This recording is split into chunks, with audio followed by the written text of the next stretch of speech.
এরকম একটা তরকারি কার কার ভালো লাগে বন্ধুরা জানাবে। কি করে বানিয়েছি দেখো তাহলে। প্রথমে ছানা তৈরি করে নিয়েছি বাড়িতেই, আর সব রকম মশলা নিয়ে একটু জলে সেদ্ধ করে নিয়েছি।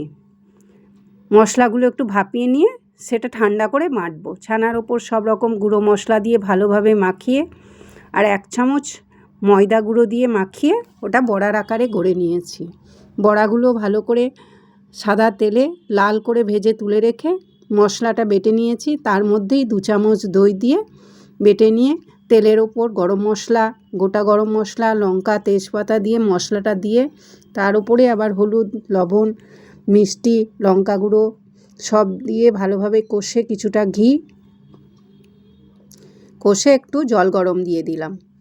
এরপর বড়াগুলো সব ছেড়ে দেব। কিছুক্ষণ ফুটিয়ে নিয়ে গরম মশলা আর কসুরি মেথি দিয়ে এটা নামিয়ে নেব। ভালো লাগলে লাইক করো, শেয়ার করো।